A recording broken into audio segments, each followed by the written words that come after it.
म आफ्नो पुरानो घरमा आइपुगेको छु। यो सौभाग्य उहाँहरूले प्रदान गर्नुभयो। तर जहाँ उहाँहरू बस्नु भएको छ त्यो घरको जग खुस्कियो। अब त्यो जग भत्किन अब धेरै टाइम लाग्दैन। होसियारीका साथ तपाईँहरू बस्नु होला, तर जोगाउन सक्नुहुन्न। यो मेरो चुनौती हो। यहीँबाट हात जोडेर नमस्कार गर्छु। राष्ट्र संस्थाको बारेमा पोजिटिभ सोध्नुहोस्। हामी तपाईँको नेतृत्वमा शहीद हुन तयार छौँ। राज संस्थाको हकमा हाम्रो प्रष्ट धारणा छ। हामी राज संस्था प्रति नकारात्मक धारणा राख्न चाहन्न। राज संस्था प्रति अहिले पनि हामीहरूको सम्मान छ। विगतमा राज संस्थाले पुर्याएको योगदानको हामी उच्च प्रशंसा र सम्मान गर्दछौँ। राज संस्थाको उपयोगिता र महत्त्व कायम रहँदा रहँदै पनि पहिला हामी पार्टी बलियो बनाऊ, राष्ट्रवादी शक्ति बलियो बनाऊ। जब हामी राष्ट्रवादी शक्ति बलियो हुन्छौँ त्यसपछि भोलिको दिनमा के गर्नुपर्छ भन्ने कुराको हामी त्यही बेलामा उपयुक्त निर्णय गर्न सक्छौँ। अहिले सडकमा हामीले राजा आऊ देश बचाऊ भनेर कराएर आत्मरति हुन्छ। एकछिन मुखको तितो प्याकिएला, तर के त्यसले राज संस्था स्थापना हुन सक्छ?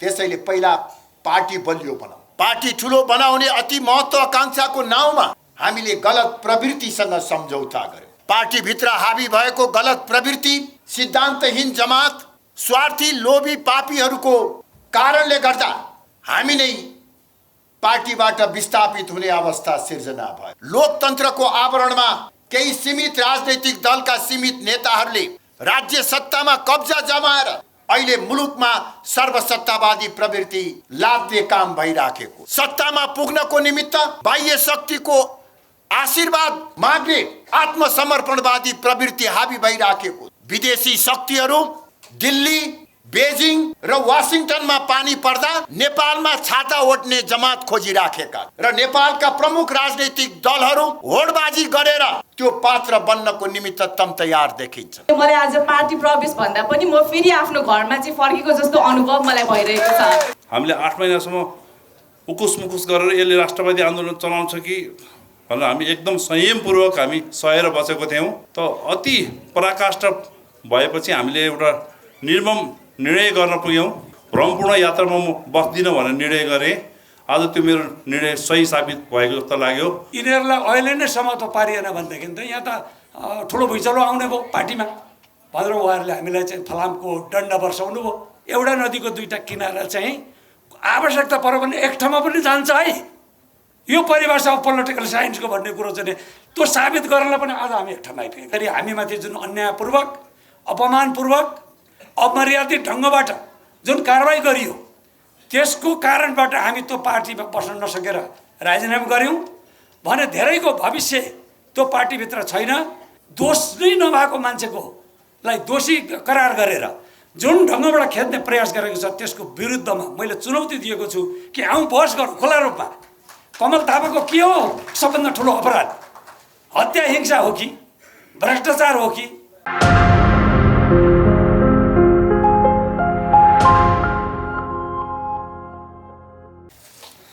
धन्यवाद अध्यक्षज्यू। हामी आज यस कार्यक्रमको महत्त्वपूर्ण क्षणमा आइपुगेका छौँ। राप्रपा नेपालमा वृहत पार्टी प्रवेश कार्यक्रमको म समग्रमा यहाँ प्राइम टेलिभिजनले प्रत्यक्ष प्रसारण गरेको पनि म सम्पूर्ण साथीहरूलाई जानकारी गराउन चाहन्छु। त्यस्तै गरी राप्रपा नेता श्याम तिमल सिन्हाज्यूलाई पनि म विधिवत रूपमा पार्टी प्रवेश गर्नको लागि आग्रह गर्न चाहन्छु।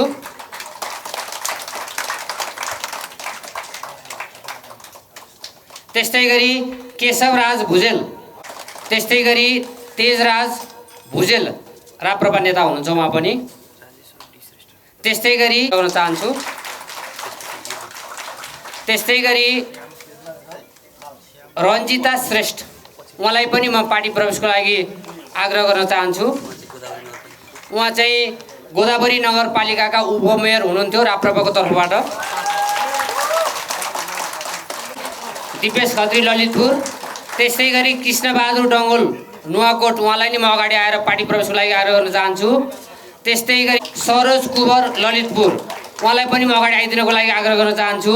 त्यस्तै गरी सुबिन तामाङ ललितपुर, मनदीप नगरकोटी ललितपुर,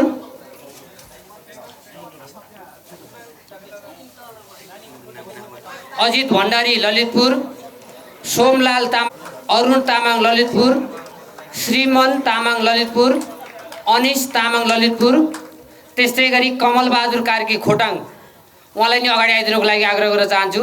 त्यस्तै गरी सावित्रा कार्की खोटाङ उहाँलाई पनि अगाडि आइदिनुको लागि म आग्रह गर्न चाहन्छु।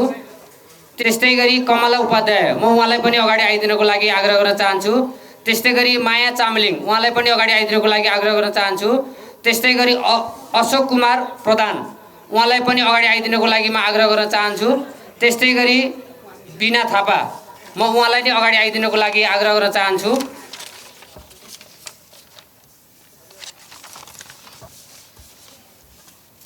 त्यस्तै गरी देवेन्द्र प्रसाई झापा दमक कन्सल्टेन्सी सञ्चालक हुनुहुन्छ, म उहाँलाई अगाडि आएर विधिवत रूपमा पार्टी प्रवेशको लागि आग्रह गर्न चाहन्छु। त्यस्तै गरी प्रार्थना थापा उहाँ कानुनको विद्यार्थी हुनुहुन्छ, उहाँलाई पनि म अगाडि उहाँ कृषि मन्त्रालयबाट निवृत्त हुनुहुन्छ, उहाँलाई पनि म अगाडि आएर विधिवत रूपमा पार्टी प्रवेशको लागि आग्रह गर्न चाहन्छु। त्यस्तै गरी निर्मल राणा उहाँ कृषि विकास बैङ्कबाट निवृत्त हुनुहुन्छ, उहाँलाई पनि म अगाडि आएर विधिवत रूपमा पार्टी प्रवेशको लागि आग्रह गर्न चाहन्छु। त्यस्तै गरी मायानाथ घिमिरे उहाँ हुनुहुन्छ निर्वाचन आयोगबाट निवृत्त, उहाँलाई पनि म विधिवत रूपमा अगाडि आएर पार्टी प्रवेशको लागि आग्रह गर्न चाहन्छु।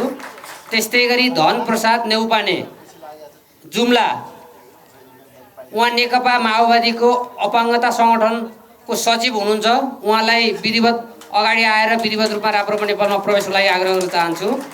त्यस्तै गरी दीपक सिंह उहाँ हुनुहुन्छ समाजवादी पार्टी प्रवेशको सदस्य प्रदेशको सदस्य पनि हुनुहुन्छ, उहाँलाई म अगाडि आएर पार्टी प्रवेशको लागि आग्रह गर्न चाहन्छु। त्यस्तै गरी गणेश चौलागाई उहाँ पनि त्यही सङ्गठनको केन्द्रीय सदस्य हुनुहुन्छ, उहाँलाई अगाडि आइदिनको लागि आग्रह।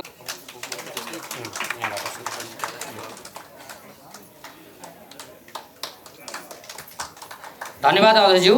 म यस वृहत पार्टी प्रवेश कार्यक्रममा आफ्नो मन्तव्य राखिदिनु हुन। हामी यस पार्टी प्रवेश कार्यक्रममा छौँ, तर मेरो राजनीतिक करियरको कुरा गर्दाखेरि 2015 सालदेखि चाहिँ मैले धुम्बाराई स्थित हाम्रो पार्टी अफिसमा श्रद्धेय कमल थापाज्यूबाटै मैले पार्टी प्रवेश गरेको थिएँ। त्यसै कारणले मलाई आज पार्टी प्रवेश भन्दा पनि म फेरि आफ्नो घरमा चाहिँ फर्केको जस्तो अनुभव मलाई भइरहेको छ।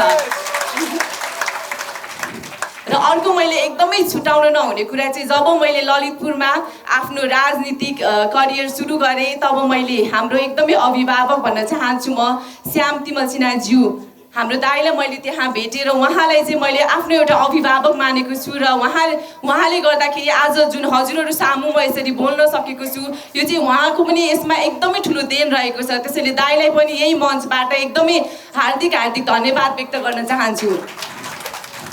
र गत स्थानीय निर्वाचनको कुरा गर्दाखेरि मैले गोदावरी नगरपालिकाबाट उपप्रमुखको उम्मेदवार दिएको थिएँ र मैले त्यो आफ्नो उम्मेदवार दिँदाखेरि चाहिँ मैले के अनुभव गरेँ भने यो जम्मा मेरो 10 दिनको मेहनत थियो, तर 10 दिनमा पनि जसरी मैले लगभग 2100 मत प्रदान गरेँ, सङ्गठन हाम्रो जेरो थियो राप्रपाको, तर पनि यति मत प्रदान गर्नुको मेन रिजन चाहिँ मैले घर दैलोमा जाँदाखेरि के अनुभव गरेँ भने हिन्दू राष्ट्र वास्तवमा हाम्रो देशलाई एकदमै चाहिने हाम्रो मुख्य एजेन्डा भनेको हामी जुन हिन्दू छौँ त्यो हिन्दू राष्ट्र चाहिँ धेरैजना महानुभावहरूले भन्नुभयो हाम्रो देश हामी हिन्दू, हाम्रो एउटा हिन्दू पहिचान, देशमा त धेरै थरीको कुराहरू हुन्छ तर हाम्रो देश हाम्रो नेपाललाई चाहिँ एउटा हिन्दूको पहिचान दिनुपर्छ, हिन्दू राष्ट्र बनाउनुपर्छ भनेर धेरैले साथ समर्थन गर्नुभएको थियो।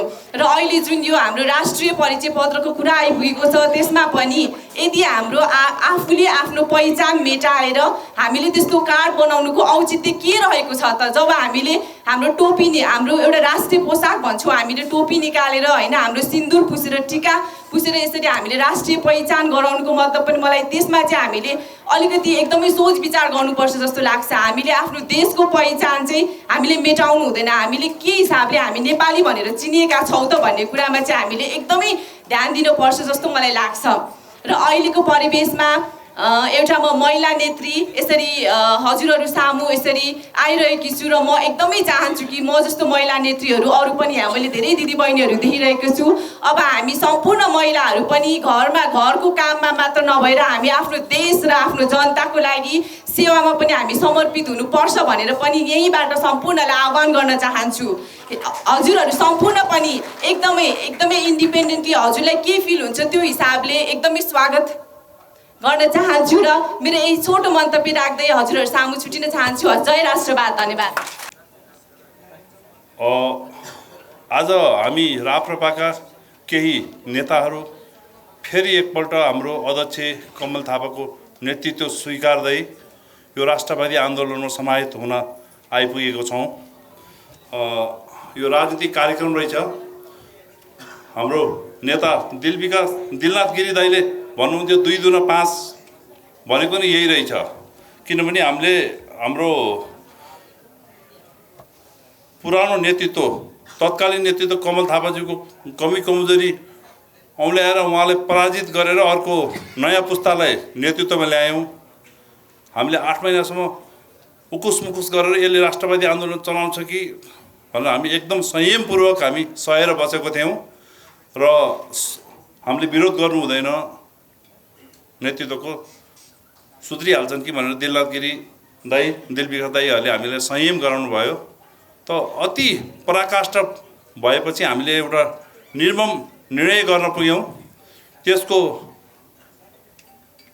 पहिलो कदममा मैले पार्टीको साधारण सदस्य पनि नहराउने रूपमा मैले राजीनामा गरेँ। मलाई अरूले साथ दिए पनि दिउन् नदिए पनि नदिउन्, मैले यो राप्रपा नेपालमा आउँदिनँ अर्कै कुरा। तर म यो अब यस्तो खाले भ्रमपूर्ण यात्रामा म बस्दिनँ भनेर निर्णय गरेँ। आज त्यो मेरो निर्णय सही साबित भएको जस्तो लाग्यो। मसँगसँगै तमाम नेताजीहरू आउनुभएको छ। अब थुप्रै राष्ट्रवादी साथीहरू आउनुहुन्छ र सबभन्दा पहिलो गाँसमा ढुङ्गा। हामी पहिला राप्रपा नेपालका कार्यकर्ता नेता हुँदाखेरि राजाको नाम लिएर हिँड्दाखेरि ढुङ्गा खानी मर्नुपर्ने स्थिति हुँदाखेरि कमल थापाको नेतृत्वमा हामी सबैले राजा धर्म बोकेर हामी हिँड्यौँ। हामी छुवाछुत प्रथाको शिकार भएका थियौँ। हामीलाई यी अहिलेका दलहरूले दलितको जस्तो व्यवहार गर्थे। त्यसको बावजुद अध्यक्ष कमल थापाको नेतृत्वमा हामीले पृथ्वी जयन्ती मनाउने क्रम सुरुवात गऱ्यौँ। पछि कालान्तरमा गएर यी गणतन्त्रका नायक प्रचण्ड, केपी ओली, शेरबहादुर, माधव कुमार नेपाल लगायत तमाम नेताहरूले पृथ्वीनारायण शाहको अस्तित्व स्वीकारेर हाम्रो पृथ्वी जयन्तीमा राष्ट्रिय पर्व चाहिँ उहाँहरू सहभागी हुन आउनुहुन्थ्यो। हाम्रो शिर ठाडो भएको थियो र यो अहिलेको यो वर्तमान राप्रपाको नेतृत्व जब नेतृत्वमा विजय भएर आयो, पृथ्वी जयन्ती भव्यसँग हुन्छ जस्तो लागेको थियो। भिरकुटी मण्डपमा त्यो हाम्रो सामाजिक अभियन्ता भरत बस्नेतहरूको जस्तो 150 मान्छे भेला गरेर हामी पृथ्वीनारायणको शालिगमा गयौँ। मलाई खल्लो लाग्यो, प्रथम गाँसमै ढुङ्गा परेको महसुस भयो। अनि दोस्रो गाँसमा ढुङ्गा कहाँनिर पर्यो भनेर भन्नुहुन्छ भने महाधिवेशनमा पराजित भएका मान्छेहरूले उहाँले तुरुन्तै मनोनित गर्नुभयो। त्यसमा पनि खल्लो लाग्यो। हामीलाई पद चाहिएको थिएन, पार्टी पद्धति विकास हुनु परेको थियो, राष्ट्रवादी आन्दोलन उचाइमा पुग्नु पर्ने थियो। उहाँले एकदम यस्ता गल्ती कति अब उहाँहरूको कमी कमजोरी कुरा नगरौँ। र आज फेरि हामी राप्रपा नेपालको अध्यक्ष कमल थापाको नेतृत्व स्वीकार्दै तमाम दाजुभाइ दिदीबहिनीहरूसँग आउने दिनमा सहयात्रा गर्न तयार भएर आएको छौँ। भोलिको दिन यो जुन अभियान एकदमै झाँगिएर जानेछ। थुप्रै मान्छेहरू आउनेछन्, पार्टी बलियो हुनेछ र तपाईँहरूको मनको कुरा यहाँले बोल्न सक्नुहुन्छ कि सक्नु हुँदैन थाहा छैन। म चाहिँ बोलिदिइहाल्छु, चाहे यहाँलाई मन परोस् नपरोस्। यो राष्ट्रवादी आन्दोलनलाई शिखरमा पुर्याउनलाई, यो राष्ट्रवादी आन्दोलनलाई उचाइमा पुर्याउनलाई हाम्रो अध्यक्ष कमल थापा, उहाँ पनि हामी जस्तै रगत मासुको मान्छे हो। उहाँ कहिले खुसी हुनुहुन्छ, कहिले पीडा हुन्छ, कहिले दुःख हुन्छ। उहाँले पीडामा के बोल्नुहुन्छ, खुसीमा के बोल्नुहुन्छ भन्दा पनि अब त्यो पीडाहरूलाई भुलेर जसरी सबैले सम्झौता गर्दै आएको छौँ, त्यो राज संस्थाको बारेमा अलिकति सम्झौता गरे उहाँले त्यो एउटा सम्झौता गरेर निर्णय गर्न पुग्नुभयो भने राप्रपा मात्रै होइन, तमाम बाहिर रहेका राष्ट्रवादीहरू सबैजना आउँछन्। अध्यक्षज्यूले म यहीँबाट हात जोडेर नमस्कार गर्छु। राज संस्थाको बारेमा पोजिटिभ सोध्नुहोस्। हामी तपाईँको नेतृत्वमा शहीद हुन तयार छौँ। धन्यवाद। र पत्रकार साथीहरू, आज अत्यन्तै हर्ष भनौँ, विस्मत भनौँ, के भन्ने, आज हामी त्यो घडीमा यहाँ उपस्थित भएका छौँ। मलाई एउटा धेरै वर्षसम्म आफ्नो घरबाट परदेशमा गएको छोरो लामो समयपछि घरमा फर्किँदा घरका परिवारमा खुसी आउनु स्वाभाविक हो। छरछिमेकी साथीभाइ सबैमा फलानु आयो अरे सकुशल भन्दा सबैमा खुब उत्साह हुन्छ, खुसी हुन्छ। आज मलाई त्यस्तो कता कता त्यो अनुभव भएको छ। किनभनेदेखि मेरो आफ्नो पृष्ठभूमिलाई भन्ने हो भने राप्रपा नेपाल भन्ने बित्तिकै त्यो रगतको सम्बन्ध मसँग जोडिएको छ। मेरो पहिचान राजनीतिक जीवनमा मैले पाएको छु भने त्यो राप्रपा नेपालले मलाई प्रदान गरेको छ र यही राप्रपा नेपालबाट त्यसको महत्त्वपूर्ण सरकारको प्रतिनिधित्व मन्त्री हुने सौभाग्य पनि मैले सम्माननीय अध्यक्ष कमल थापाको प्रेरणा र सहयोगबाट मैले प्राप्त गरेको। मेरो पहिचान त्यही नै हो। विगतमा हामी विद्यार्थी जीवनमा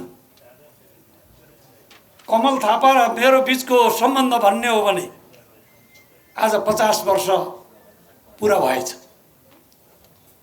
हामी त्यहाँबाट हामीले राजनीति सुरु गरेका थियौँ। आरोह अवरोह मान्छेका जाने जीवनमा हुँदो रहेछन्। कहिले खुसी कहिले गम, एउटा हिन्दी फिल्ममा छ, त्यस्तै हुँदो रहेछ। नहुनु पर्ने कुरो पनि हुँदो रहेछ, हुनुपर्ने कुरा पनि हुँदो रहेछ। राजनीतिका रूप र यसका परिभाषा अपराम पार रहेछ। हाम्रो सम्बन्धले कहिले हामी अत्यन्तै उत्कृष्ट खुसीका दिनमा पनि हामी प्रवेश गऱ्यौँ, कहिले हामी अत्यन्तै दुःखद अनुभव पनि हामीले गर्नु पर्यो। यी सबै परिस्थितिहरू आए हुँदो रहेछ।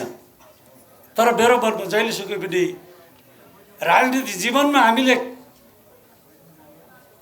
आउँदै गर्दा मैले एउटै कुराको अनुभव गरेको छु कि राजनीति गर्छु भन्ने इच्छा हुनु एउटा कुरा हो, राजनीतिको नेतृत्व गर्छु भन्ने अर्को पाटो हो। यो यति सजिलो छैन। राजनीति अति कठिन छ। राजनीतिलाई सेवाको रूपमा, मुलुकको सर्वाङ्गीण विकासमा, पार्टीको हित र जनताको भावना र आकाङ्क्षा परिपूर्ति गर्ने क्रममा कठिन भूमिका निर्वाह गर्नुपर्छ। यो भूमिका निर्वाह गर्ने काममा कहिले बदनाम पनि हुँदो रहेछ, कहिले पुरस्कार पनि पाइँदो रहेछ। आजको दिनमा आइपुग्दा हामीले एउटा कुराको मलाई याद आउँछ, 62-63 को त्यो समय, जुन बेलामा यो देशमा राजाको र हिन्दू धर्मको विषयको कुरा गर्दाखेरि ज्यान जोखिममा थियो। हिम्मत थिएन, कसैको साहस थिएन। त्यो साहसिक नेतृत्व गर्ने एउटा पात्रको आवश्यकता थियो। त्यो साहस, त्यो धैर्यता, त्यो इमान्दारिता, त्यो दृढ आत्मविश्वास भएको त्यो पर्सनालिटीको आवश्यकता थियो। जुन कुरा त्यो कठिन घडीमा श्रद्धेय कमल थापाबाट नेतृत्व प्रदान भयो। सायद त्यति बेला 62-63 को अवस्थालाई नजिकबाट मूल्याङ्कन गर्ने हो भने त्यो एजेन्डालाई उठाउँदाखेरि बाँच्न सक्ने सम्भावना ज्यादै कम थियो। उहाँले भन्ने गर्नुभएको थियो एउटा नदीको प्रवाहलाई बिचमा बसेर फर्काउन खोज्नु कति जोखिम हुन्छ, त्यस्तै किसिमको त्यो परिस्थिति थियो। तर पनि उहाँको त्यो साहसले यो पार्टी चौथो शक्तिको मा स्थापित हुन सफल भयो र हामी सबैलाई एउटा गर्वको अनुभूत भयो कि आज मैले निवेदन गरेँ कि एउटा कालखण्ड थियो, मैले पोलिटिक्सलाई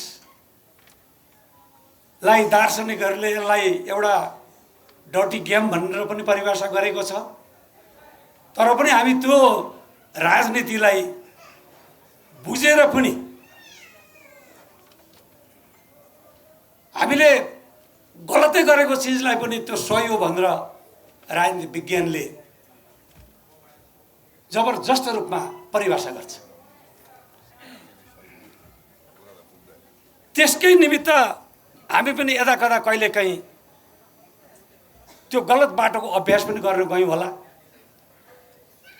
हामीलाई आज राप्रपा नेपालमा प्रवेश गर्नुपर्ने अवस्था किन आयो त भनेर भन्दा हामीले एउटा अभियानलाई अगाडि बढाएका थियौँ कि राप्रपा नेपालले उठाएको मुद्दा स्थापित गर्नको निमित्त अब नयाँ पुस्ताले त्यो सम्भव होला, त्यो सहज होला र त्यो काम पुरा गर्नेछ भन्ने विषयमा हामी लाग्यौँ र हामीले त्यो कुराहरू अगाडि बढाउँदै जाँदा हाम्रो अध्यक्षज्यूको एउटा टेलिभिजनबाट इन्टरभ्यू मैले सुनेको थिएँ कि धेरै पत्रकारहरूले राजेन्द्र लिङ्गदेन पनि त राप्रपाको केन्द्रीय अध्यक्षको दाबी गर्दै हुनुहुन्छ, उहाँ सम्भव छैन भनेर सोद्धा उहाँ त क्षेत्रीय स्तरको नेता हुनुहुन्छ, केन्द्रीय स्तरमा उहाँको अहिले योग्यता पुगिसकेको छैन भनेर उहाँले भन्नुभएको थियो।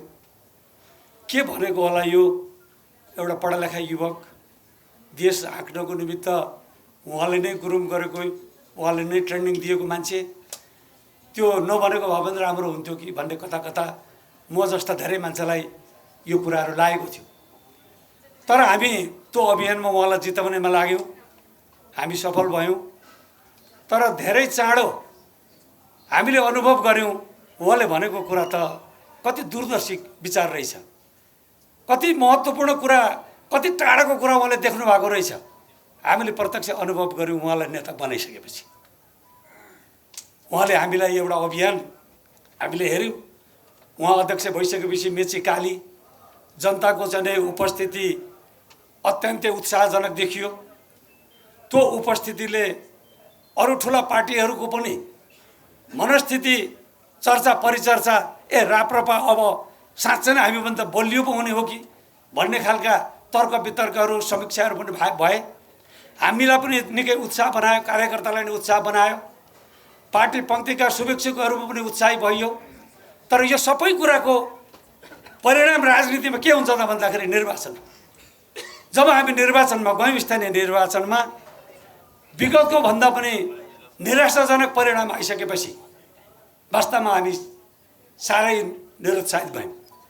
हामीले यसो हेऱ्यौँ के हो त यो भन्दाखेरि राजेन्द्र लिङ्गदेनले जहाँ जहाँ जानुहुन्थ्यो त्यहाँ त्यहाँ हजार मान्छेहरूको उपस्थिति हुन्थ्यो, तर भोटमा त त्यो कुरो देखिएन।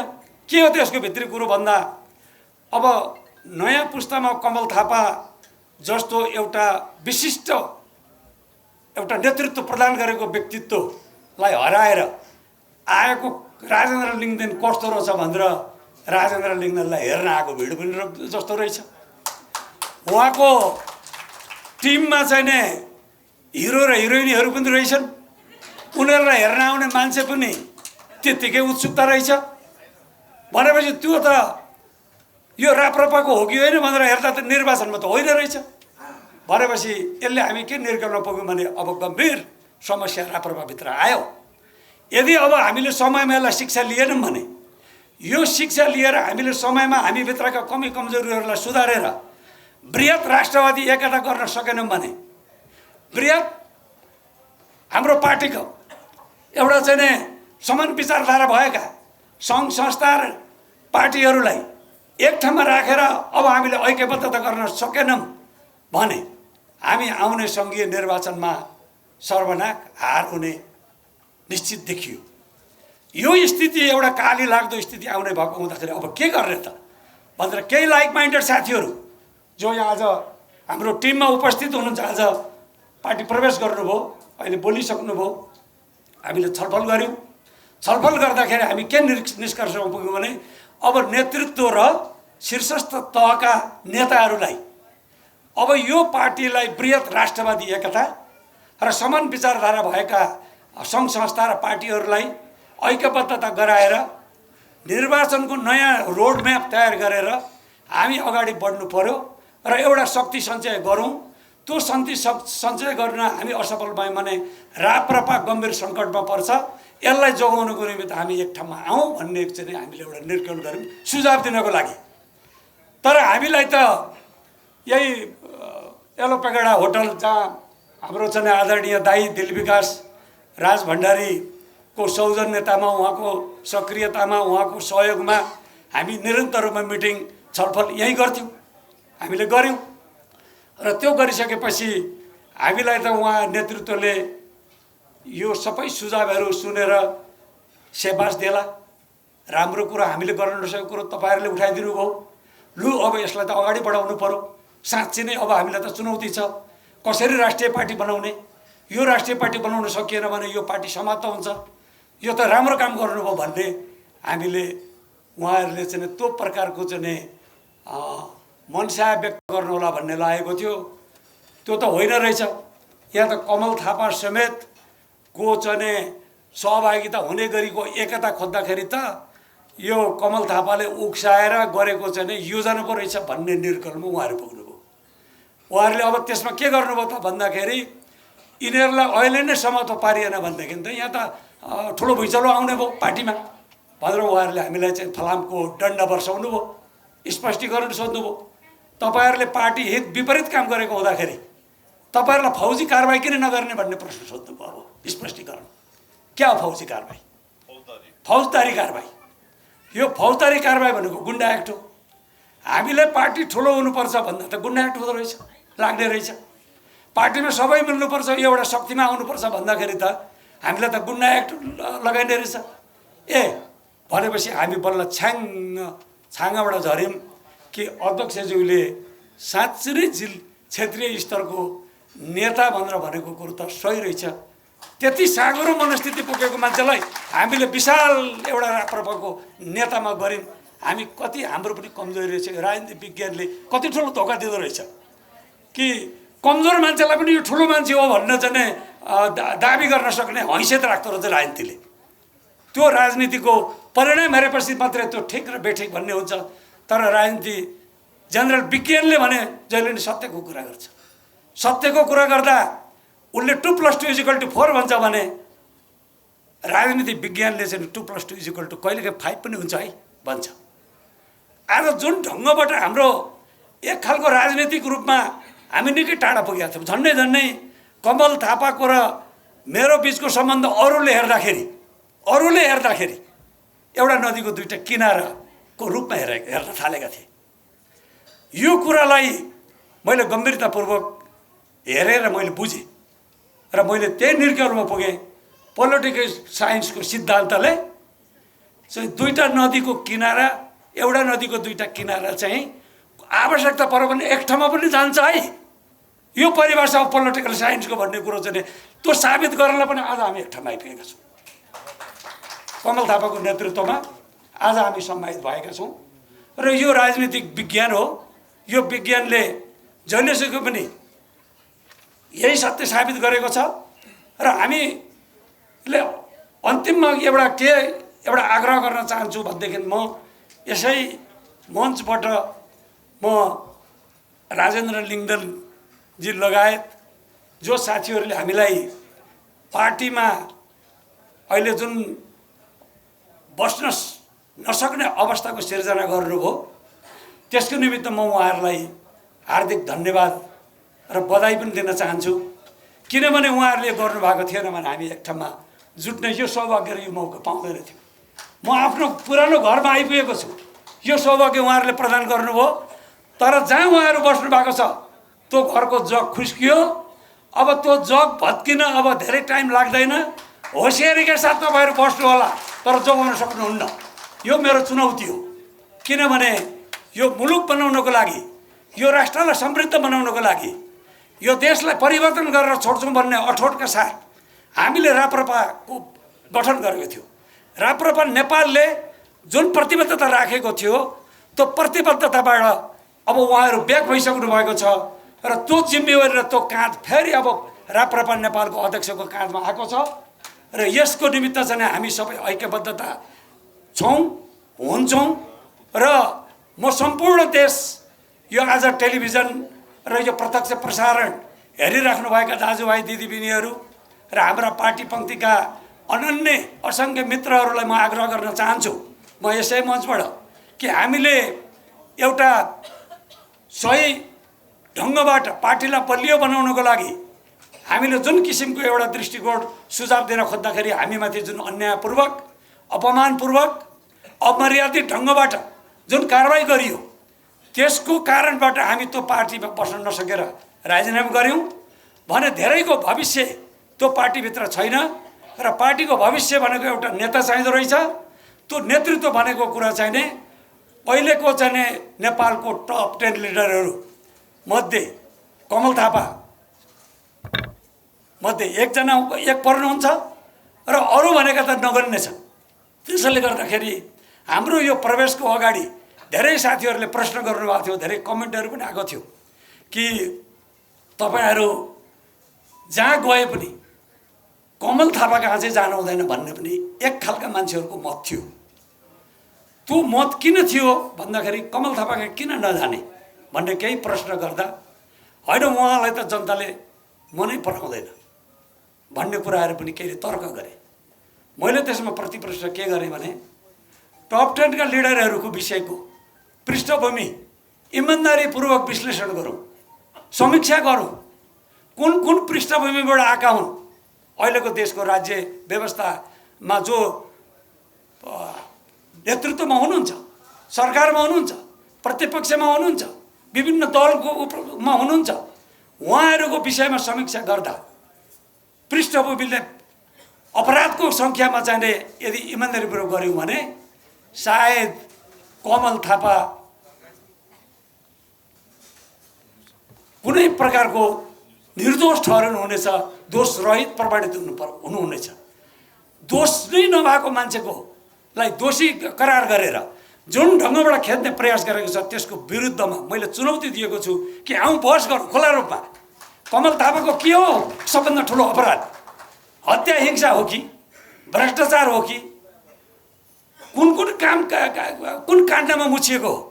र अरूको नेतृत्व जुन छ अहिले वर्तमान नेतृत्वमा हामी गर्व गरिरहेका छौँ सरकारकोमा जाने नेताहरूको, त्यसको चाहिँ निष्पक्ष रूपमा यदि हामीले समीक्षा गऱ्यौँ भने सबैभन्दा कमल थापाको त्यो परिणामबाट, त्यो रिजल्टबाट निश्चित रूपमा चाहिँ निर्दोष साबित हुनेछ। सबै कार्यकर्ताहरूले हिम्मतका साथ यो चुनौतीलाई चाहिँ सामना गर्नको लागि हामी खडा भयौँ भने नेपाली जनताले हामीलाई इमान्दारीपूर्वक साथ र सहयोग गर्नुहुनेछ र सत्यको विजय प्राप्त हामीले गर्नेछौँ। यिनै आदि कुराहरू म यहाँहरूसँग निवेदन गर्दै हाम्रो यात्रा सुखद र सफल हुनेछ। हाम्रो यो पार्टी निकट भविष्यमा तपाईँ हाम्रो यो उपस्थिति, यो साथ सहयोगले यो राष्ट्रिय पार्टी भन्दा पनि ठुलो राष्ट्रिय पार्टी त बन्छ नै, त्यसमा कुनै शङ्का छैन। तर हामी सकेसम्म पहिलो 94% जनता ओमकार परिवारमा छन् भने नेपालको अहिलेको राजनीति धरातलमा योभन्दा ठुलो अर्को कसैको चाहिँ त्यो स्पेस छैन, राप्रपाकै छ त्यो। त्यसले गर्दाखेरि हामीले यदि जनतालाई हिन्दू धर्मको विषयमा इमान्दारीपूर्वक हामीले बुझाउन सक्यौँ भने हामी त्यो समूहको विश्वास प्राप्त गर्ने बित्तिकै यो पार्टीको चाहिँ अत्यन्तै ठुलो ऊर्जा हामीले प्राप्त गर्छौँ, समर्थन प्राप्त गर्छौँ र म अन्तिममा एउटा विनम्रतापूर्वक म एउटा अनुरोध गर्न चाहन्छु, यसमा अन्यथा नलिदिनु होला कि अहिलेको यो वर्तमान परिप्रेक्ष्यमा अहिलेको राजनीतिमा हामीले उठाएका मुद्दाहरू हाम्रो संवैधानिक राष्ट्र संस्था, हिन्दू राष्ट्र र स्थानीय स्वायत्त शासन प्रणाली हाम्रो मूल मन्त्रको रूपमा हामीले स्वीकारेका हौँ। तर आज आएर धेरै ठाउँमा प्रश्न उठेको छ कि हाम्रो अध्यक्ष कमल थापाबाट संवैधानिक राज संस्थाको अन्त्य भइसकेको छ भन्ने कुराहरू पनि चर्चामा आएको छ र त्यो विषयले पनि हामीलाई घोचेका छन् भने मैले त्यति बेला इमान्दारीपूर्वक मैले बुझेको कुरा मैले निवेदन गर्ने गरेको छु कि वास्तवमा राप्रपा नेपालले उठाएको मुद्दा यो 3टा मुद्दा यो निश्चित रूपमा यसको मेरुदण्डको रूपमा हो र संवैधानिक राजा भनेको राप्रपाको परिभाषा दलभन्दा माथि 3 करोड नेपालीको अभिभावक हुने र पृथ्वीनारायण शाहको वंशज, त्यो एउटा मर्यादित र अनुशासित, त्यो नै नेपालको राष्ट्र संस्थाको प्रतिनिधित्व गर्दछ भन्ने हाम्रो मान्यता हो। त्यो मान्यतामा अहिले पनि हामी त्यसमा अडिग छौँ र जुन ढङ्गबाट अध्यक्ष कमल थापालाई त्योभन्दा टाढा पुर्याउने काम भयो कि जुन ढङ्गबाट राजालाई तानेर राप्रपाभित्र ल्याउने काम भयो, राप्रपाभित्रको राजा नेपालको राजा हुँदैन, यो निश्चित रूपमा हो है। नेपालको राजा हुनलाई दलभन्दा माथि हुनुपर्छ र 3 करोड नेपालीको अभिभावक बन्नको निमित्त त्यो अनुशासन, त्यो मर्यादा र त्यो पृष्ठभूमिमा इमान्दारीपूर्वक बस्नुपर्छ र त्यो राजालाई नेपाली जनताले स्वीकार्छन्। तर राप्रपाको राजालाई नेपाली जनताले स्वीकार्दैन, अन्य दलले पनि स्वीकार्दैन। त्यस कारणबाट अध्यक्षज्यूले परिभाषा गर्नुभएको होला भन्ने मेरो अनुमान कि अब राप्रपाले राजालाई राप्रपाभित्र तानेको हुँदा, राप्रपाको आन्तरिक निर्वाचनमा राजालाई जबरजस्ती इन्भल्भ गराउने प्रयास भएको हुँदा अब त्यो राजा चाहिँ नेपालमा आउँदैन है, त्यो राजाको अन्त्य भयो भन्ने कुरा चाहिँ यो सर्वस्वीकार्य हो, त्यो आउँदैन।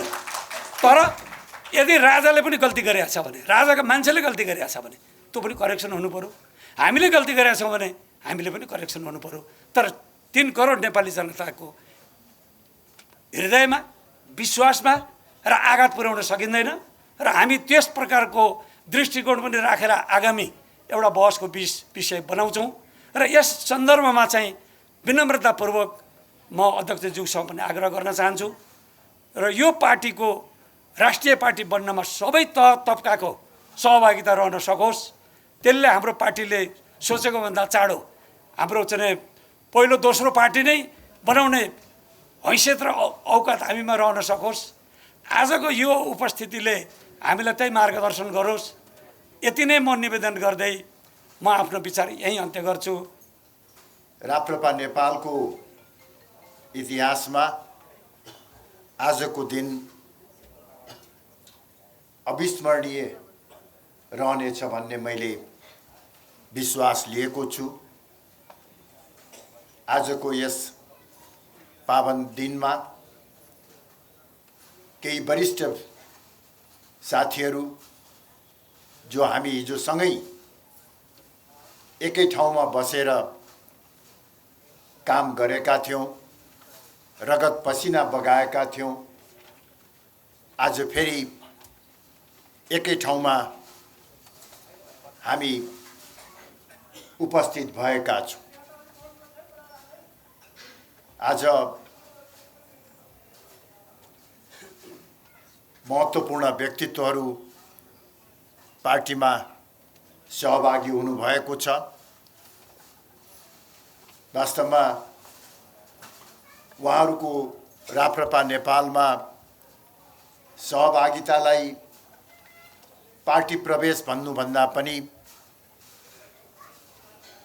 पुनर्मिलन वा घर वापसीको संज्ञा दिनु सायद उपयुक्त हुन्छ। पूर्व मन्त्री दिलनाथ गिरी मेरो किशोरावस्थादेखिको साथी हुनुहुन्छ। तपाईहरुमध्ये कतिपय जन्मिनु पनि भएको थिएन होला। करिब 52-53 वर्षको हाम्रो मित्रता रहेको छ। मभन्दा उमेरले 4-5 वर्ष जेठो हुनुहुन्छ, तर अनुहार जिउ डाल हेर्दाखेरि मभन्दा 8-10 वर्ष कान्छो देखिनुहुन्छ। यो 5 दशकभन्दा लामो राजनीतिक जीवन यात्रामा हामीले सुख दुःखका समयसँगै बिताएका छौँ, तिता मिठा अनुभवहरू सँगालेका छौँ र अब हामी राजनीतिक जीवनको उत्तरार्धतिर लागिसकेको अवस्थामा फेरि एक ठाउँमा बसेर बाँकी जीवन देश र जनताको सेवामा बिताउने सङ्कल्पका साथ उहाँ आज हामीसँगै जोडिनु भएको छ। दिल विकास राजभण्डारी पेसाले एउटा उद्यमी व्यवसायी हुनुहुन्छ। 2063 सालमा जब राप्रपा नेपाल स्थापना भयो, त्यो कठिन र चुनौतीपूर्ण घडीमा उहाँ राप्रपा नेपालमा आबद्ध हुन आइपुग्नुभयो र त्यो सङ्घर्षपूर्ण दिनमा हामीले सँगै रगत पसिना बगाएका छौँ। पार्टी निर्माणमा उहाँको महत्त्वपूर्ण योगदान छ। अझ मैले कहिले पनि नबिर्सने कुरा त के हो भने हेर्नुहोस्, राप्रपा नेपाल स्थापना गरेर हामी भर्खर हिँडिराखेका थियौँ। हामीलाई सामाजिक रूपमा अछुत जस्तो व्यवहार गरिन्थ्यो, राजनीतिक रूपमा निषेध गरिन्थ्यो र हाम्रो बस्ने ठाउँ पनि थिएन। हामी डेरामै बस्थ्यौँ। वास्तवमा राप्रपा नेपाल डेरामै बस्थ्यो। त्यो अवस्थामा दिल विकास राजभण्डारी त्यो व्यक्ति हुनुहुन्छ जसले स्वस्फूर्त रूपमा तत्कालीन राप्रपा नेपाललाई स्थायी बसोबासको व्यवस्था गरिदिनु भयो। त्यसले पार्टीमा स्थायित्व आयो, हामीमा उत्साह र स्फूर्ति आयो। राजनीतिक उतार चढावको क्रममा हामीबाट पनि केही कमी कमजोरीहरू भए होलान्। उहाँ हामीबाट केही टाढा हुनुभयो र राजनीतिक जीवनको यो उत्तरार्धमा उहाँ उमेरले झन्डै 80 लगभगमा हुनुहुन्छ। फेरि हामी एक ठाउँमा उभिएका छौँ। म दिल विकासजीलाई हृदयदेखि नै धन्यवाद दिँदै स्वागत गर्न चाहन्छु। श्याम तिमसिनाजी पार्टी स्थापना कालदेखि नै विगत झन्डै 3 दशकदेखि निरन्तर रूपमा निस्वार्थ भावले पार्टीप्रति प्रतिबद्ध रहँदै आउनुभएको छ। उहाँको स्पष्ट र स्वाभिमानी स्वभावको कारणले गर्दाखेरि यदा कदा ओझेलमा पर्नु भएको छ, तर जस्तोसुकै कठिन परिस्थितिका बावजुद आफ्नो निष्ठामा उहाँ सदैव अविचलित हुनुहुन्छ। म श्यामजीलाई धन्यवाद दिन चाहन्छु र तपाईको यो राप्रपा नेपालमा सँगै जाने निर्णयले महत्त्वपूर्ण अर्थ राख्दछ भन्ने मैले ठानेको छु। भाइ दमन बस्नेत स्वभावैले एउटा र चरित्रले पनि व्यवहारले पनि एउटा खेलाडी हुनुहुन्छ। म जस्तै स्वाभिमानी हुनुहुन्छ, मेहनत गर्नुहुन्छ, अन्यायसँग कहिले सम्झौता गर्नुहुन्न। यस्ता जुधारु व्यक्तित्व आज हामी सँगै छौँ। केशव श्रेष्ठजी लामो समयदेखि राप्रपामा आबद्ध रहनु भएको छ। स्वभावले अलिकति टाढा जस्तो देखिए तापनि राप्रपाको परिवारबाट उहाँ कहिले पनि अलग हुनुभएको छैन। काठमाडौँको रैथाने नेवार भएको कारणले गर्दा उहाँको राप्रपा नेपाल प्रवेशले काठमाडौँ उपत्यकामा सङ्गठन निर्माण गर्न धेरै सहज हुनेछ भन्ने मैले आशा र विश्वास राखेको छु। अरू धेरै साथीहरू पनि आज राप्रपा नेपालमा प्रवेश गर्नुभएको छ। सप्तरी जिल्लाका हाम्रा उदयमान युवा नेता भुजेल भाइ जो डबल एमए हुनुहुन्छ, राजनीतिक रूपमा निष्ठावान हुनुहुन्छ र अन्य साथीहरू पनि। आज मैले पहिलोपटक बहिनी रञ्जिताको भाषण सुन्ने मौका पाएँ। मलाई अत्यन्तै खुसी लाग्यो कि एक प्रकारले फ्ललेस रूपमा, त्रुटिरहित रूपमा धारा प्रवाह उहाँले जुन आफ्नो अभिव्यक्ति राख्नुभयो, उहाँको भविष्य पनि मैले यो पार्टीमा उज्जवल देखेको छु र उहाँबाट पनि पार्टीलाई महत्त्वपूर्ण योगदान पुग्नेछ भन्ने मैले आशा राखेको छु। सबैको नाम लिएर सम्भव हुँदैन। आजै हाम्रा पार्टीका सहमहामन्त्री प्राध्यापक नरप्रसाद थापाको सक्रियतामा केही अरू महत्त्वपूर्ण व्यक्तिहरू पनि पार्टीमा प्रवेश गर्नुभएको छ। देवी नेउपाने लगायतका केही शारीरिक रूपमा अशक्त व्यक्तिहरू पनि राप्रपा नेपालमा प्रवेश गर्नुभएको छ। तपाईहरू सबैलाई म पार्टीमा हार्दिक स्वागत गर्न चाहन्छु, बधाई दिन चाहन्छु र तपाईहरू सबैको मेहनतबाट राप्रपालाई देशको एउटा बलियो राष्ट्रवादी शक्ति बनाउने अभियानमा महत्त्वपूर्ण योगदान पुग्नेछ भन्ने मैले आशा र विश्वास लिएको छु। दिलनाथजी, दिलविकासजी, श्यामजी लगायतका साथीहरूको राप्रपा नेपालमा सक्रियताबाट देशव्यापी रूपमा नै एउटा सशक्त र सकारात्मक सन्देश प्रवाह भएको छ।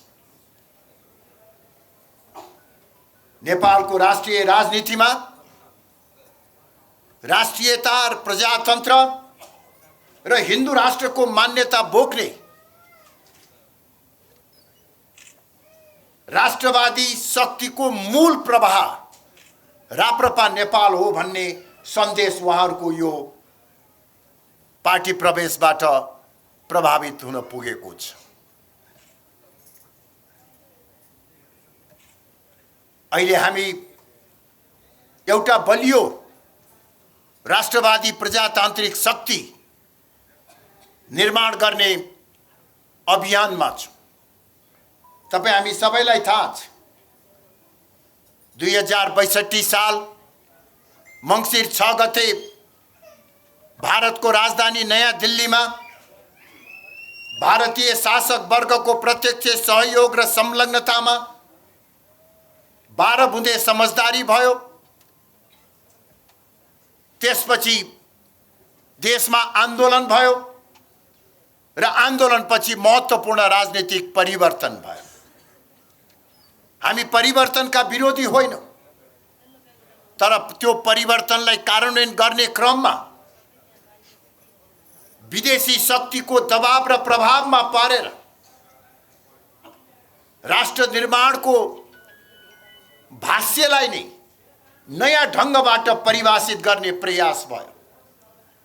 नेपालको रोग भोग, अशिक्षा, गरिबी, पछौटेपन यो सबैको मुख्य कारण भनेकै सनातन धर्म, एकात्मक राज्य प्रणाली र राज संस्था हो भन्ने भाष्य रातारात तयार गरियो। त्यही भाष्यको धरातलमा सदियौंदेखि कायम रहेको नेपालको हिन्दू राष्ट्रको पहिचानलाई समाप्त पारियो। एकात्मक राज्य प्रणालीलाई समाप्त गरेर जातीय आधारमा संघीयताको बीजारोपण गरियो। र राज संस्थालाई पाखा लगाउने काम भयो। त्यो अवस्थामा त्यो नयाँ भाष्यलाई अस्वीकार गर्दै राष्ट्र निर्माणको वैकल्पिक मार्गचित्र बोकेर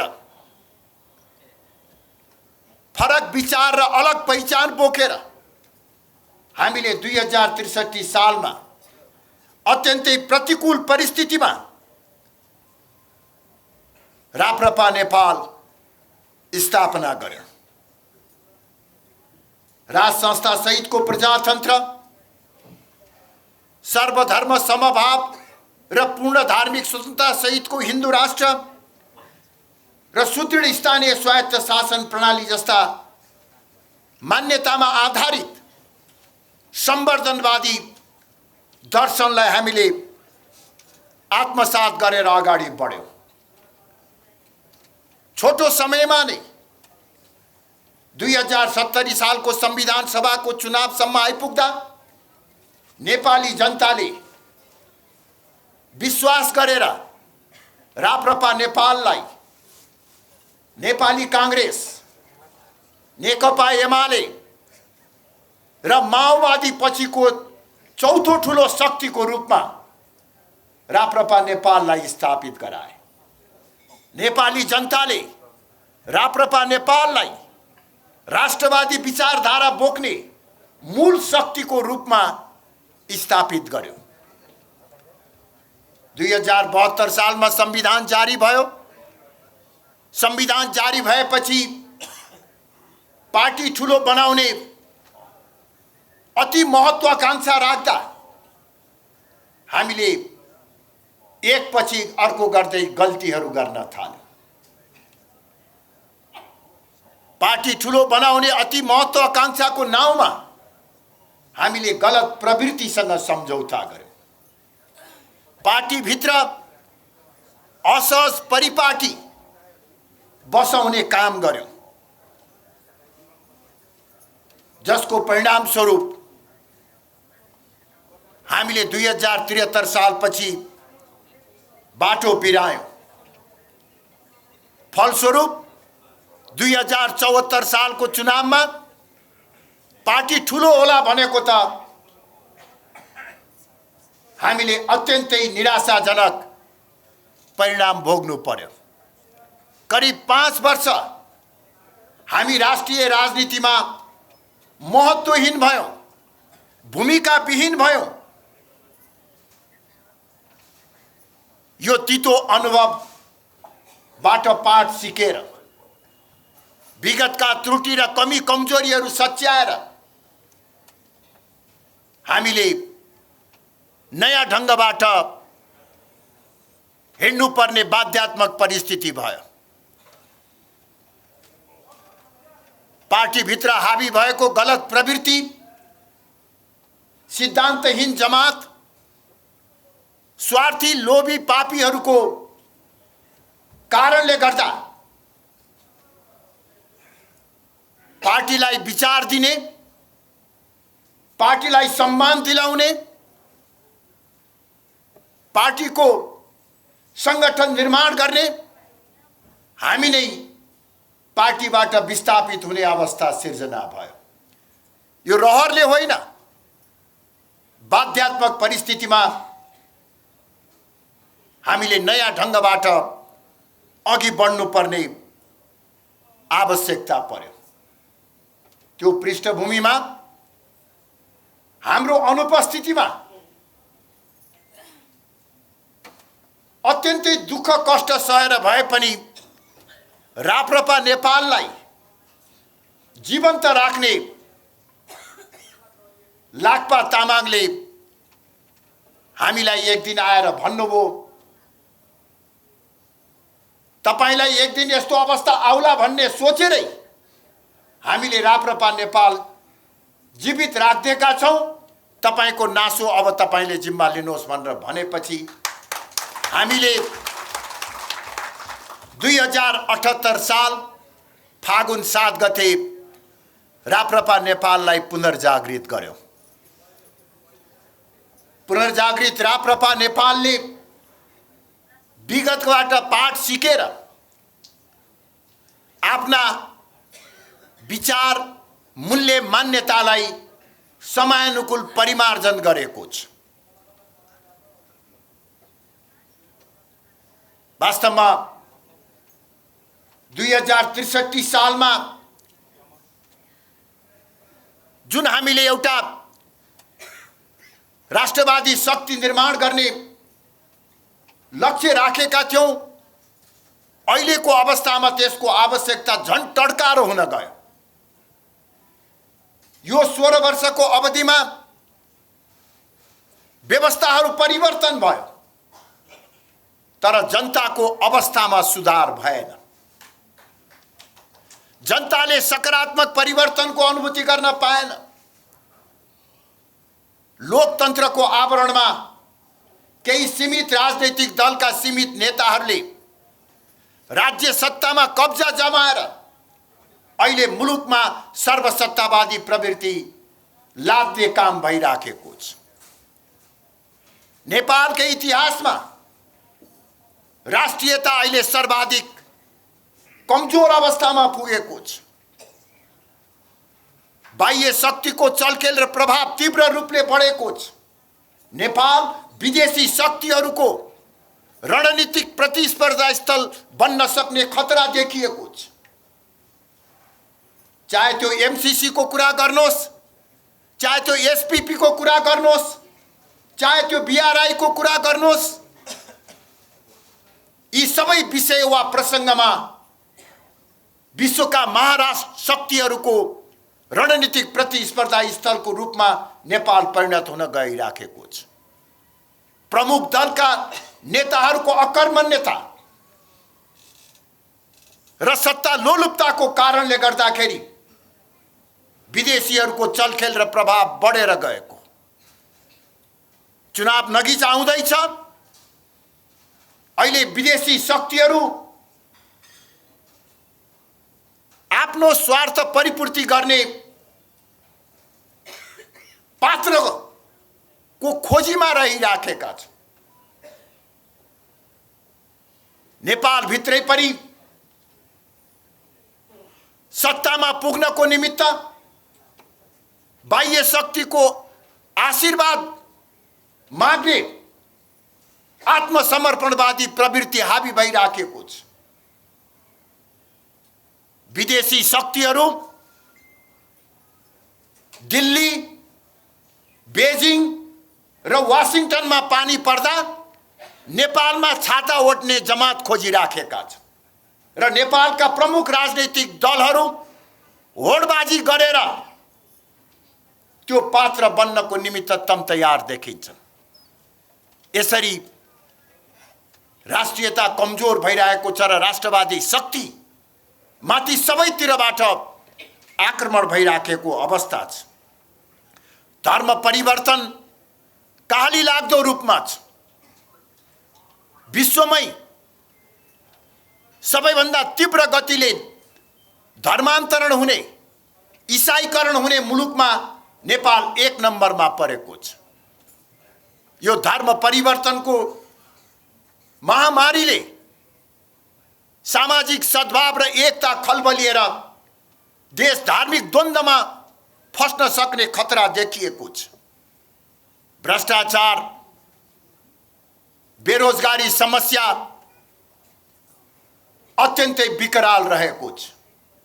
यसरी 2063 सालको आमूल परिवर्तनपछि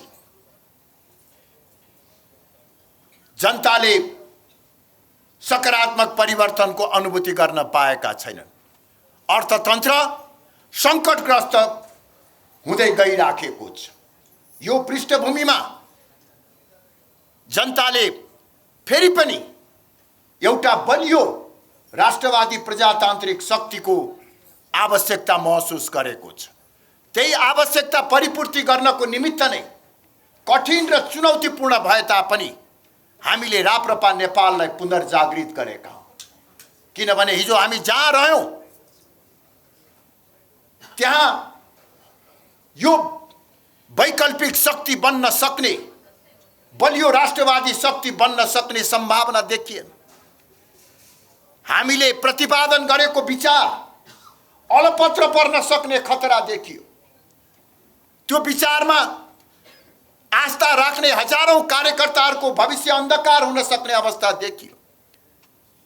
त्यसर्थ विचारको रक्षाको निमित्त, कार्यकर्ताहरूको भविष्यको सुरक्षाको निमित्त र साथसाथै देशमा एउटा बलियो राष्ट्रवादी प्रजातान्त्रिक शक्ति निर्माणको निमित्त हामीले यो कठिन र चुनौतीपूर्ण भए तापनि राप्रपा नेपाललाई पुनर्जागृत गरेर हिँड्ने संकल्प गरेका छौँ।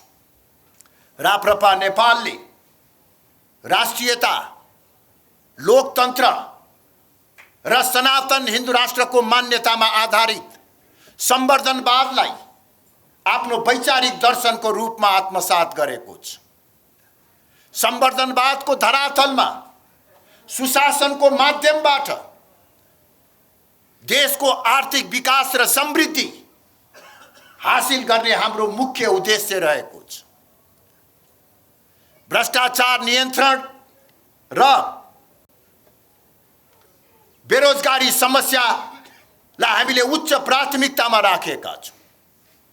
सर्वधर्म समभाव र पूर्ण धार्मिक स्वतन्त्रता सहितको सनातन हिन्दू राष्ट्रको पुनर्स्थापना हाम्रो आगामी कार्यदिशाको रूपमा रहनेछ र साथसाथै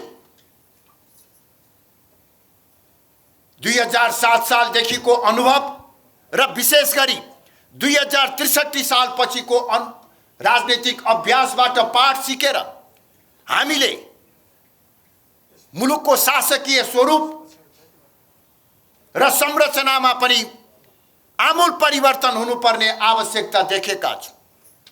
जस अनुसार राप्रपा नेपालले परम्परागत शैलीको संसदीय प्रजातन्त्रको विकल्पमा जनताबाट प्रत्यक्ष निर्वाचित प्रधानमन्त्री हुने व्यवस्था उपयुक्त हुन्छ भन्ने अवधारणा अघि सारेको छ। यसैगरी अहिले कायम रहेको अत्यन्तै खर्चिलो र विकृति र विसङ्गतिले भरिपूर्ण निर्वाचन प्रणालीको सट्टा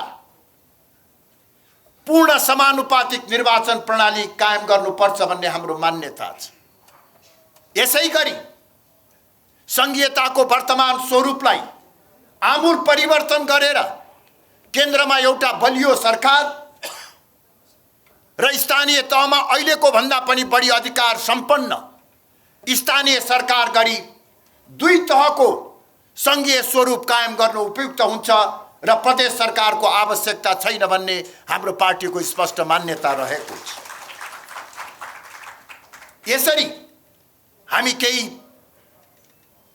परिमार्जित विचार र मान्यताका साथ अघि बढेका छौँ।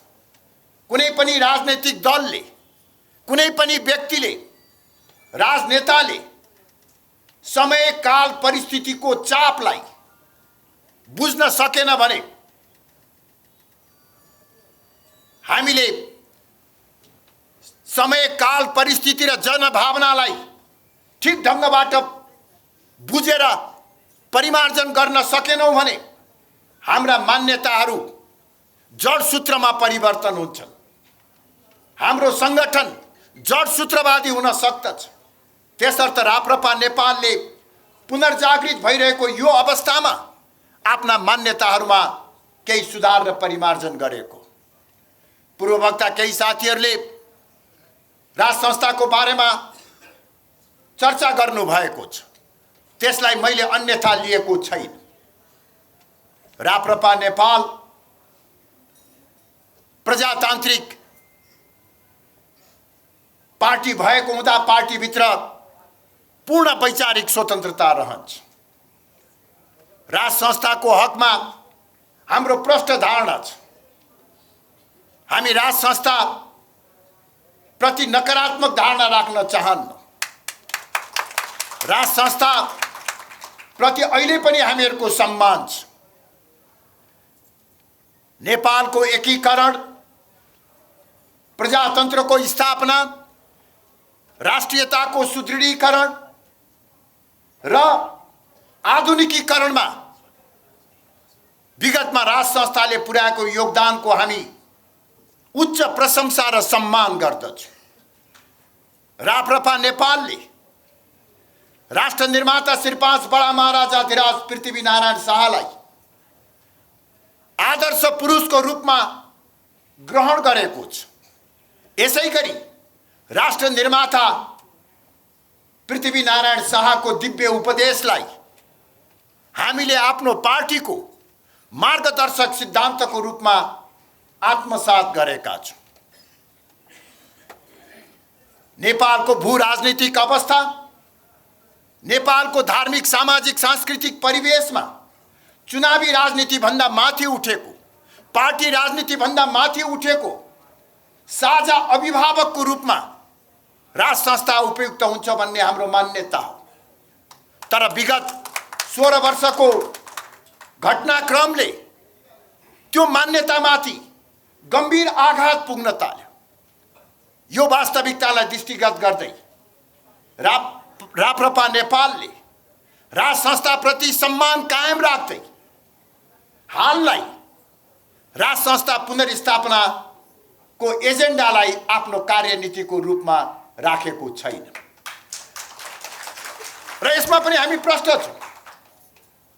यो विचारलाई, यो मान्यताको बहसलाई हामी पार्टीभित्र तलैसम्म लैजान्छौँ र उपयुक्त समयमा पार्टीको उपयुक्त निकायबाट यस सम्बन्धमा हामी निकास पनि खोज्दछौँ। र म यो पनि यहाँ निवेदन गर्न चाहन्छु कि वास्तवमा सिद्धान्त त राज संस्थाको उपयोगिता र महत्त्व कायम रहँदै पनि अहिले हामीले कार्यनीति नबनाउँदै पनि म पार्टीका तमाम कार्यकर्ता साथीहरू र तपाईहरू मार्फत सम्पूर्ण राष्ट्रवादी नेपाली दाजुभाइ दिदीबहिनीहरूलाई भन्न चाहन्छु, पहिला हामी पार्टी बलियो बनाऊ, राष्ट्रवादी शक्ति बलियो बनाऊ।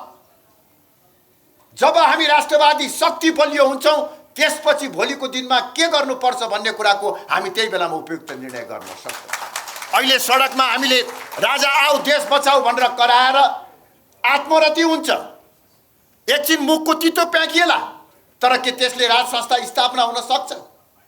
त्यसैले पहिला पार्टी बलियो बनाऊ, राष्ट्रवादी शक्ति बलियो बनाऊ। त्यो राष्ट्रवादी शक्ति बलियो भइसकेपछि मुलुकको राष्ट्रियता कायमलाई बलियो बनाउनको निमित्त हामीले निर्णायक अवस्थामा राप्रपा नेपाल पुगेपछि स्वाभाविक रूपले देश र जनताको भावना अनुसार हामी उपयुक्त कदम चाल्ने नै छौँ। त्यसर्थ म सम्पूर्ण राष्ट्रवादी साथीहरूलाई आग्रह गर्न चाहन्छु, हिजो सँगै काम गरेका साथीहरू पनि, स्वतन्त्र रूपमा रहेका साथीहरू पनि, अन्य पार्टीमा रहेका साथीहरूलाई पनि आग्रह गर्न चाहन्छु, यदि तपाईहरू नेपाली कांग्रेस र कम्युनिस्टबाट वाक्क दिक्क हुनुभएको छ भने, यदि तपाईहरू एउटा विकल्पको खोजीमा हुनुहुन्छ भने, यदि तपाईहरू देशमा एउटा बलियो राष्ट्रवादी शक्ति कायम होस् भन्ने चाहनुहुन्छ भने, यदि तपाईहरू देशमा हाल कायम रहेको धर्म परिवर्तन, भ्रष्टाचार र बेरोजगारी समस्याबाट मुक्ति चाहनुहुन्छ भने,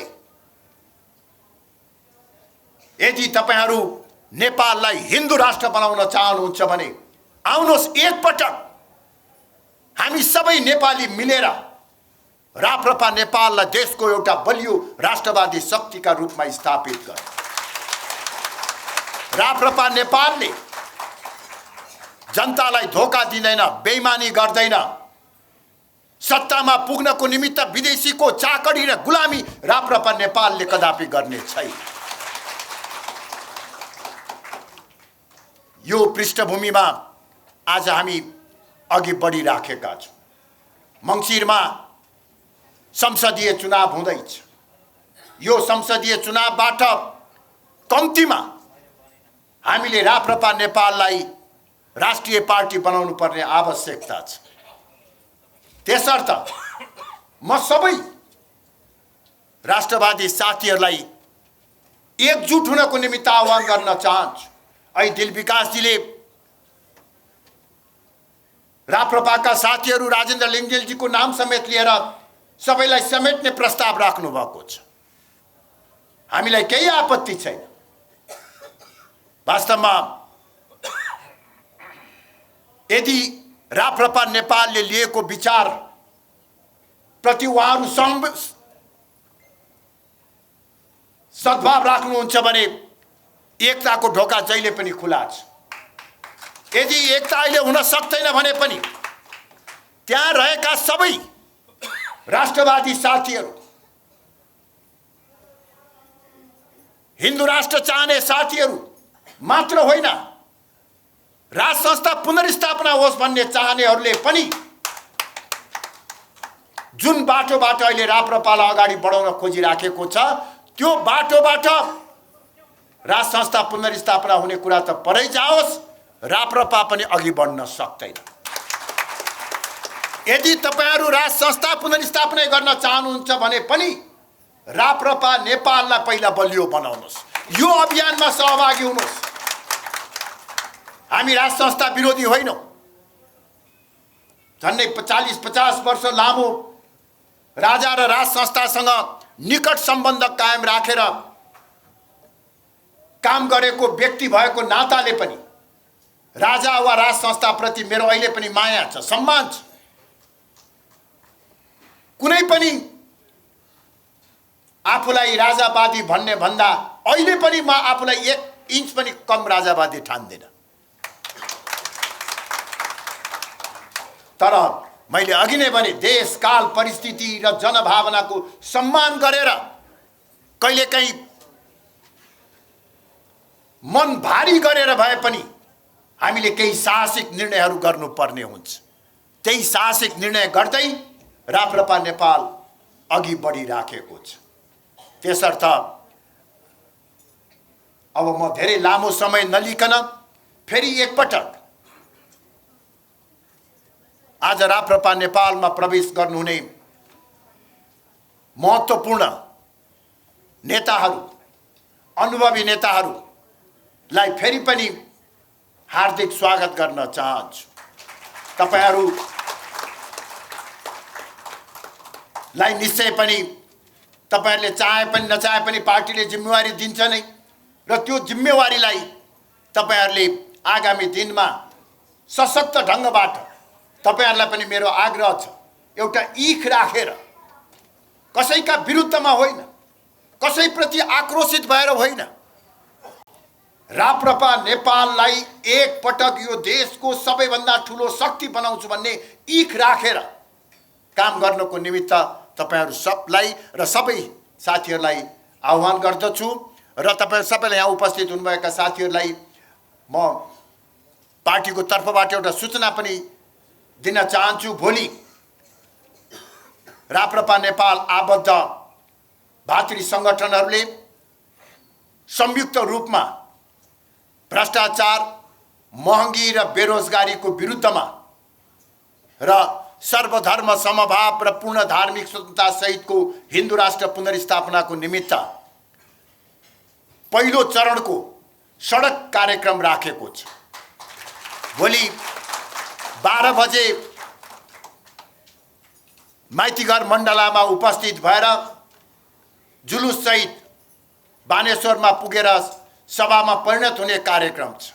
राप्रपा नेपाल पुनर्जागृत भएपछि को पहिलो यो सडक कार्यक्रम हो। त्यसर्थ यसलाई भव्य रूपमा सफल पार्ने क्रममा यहाँ उपस्थित हुनुभएका तपाईहरू र तपाईहरूले मार्फत बढीभन्दा बढी पार्टीका सहयोगी साथी शुभचिन्तक सबैलाई सहभागी तुल्याउनको निमित्त आग्रह गर्दै म बिदा हुन चाहन्छु।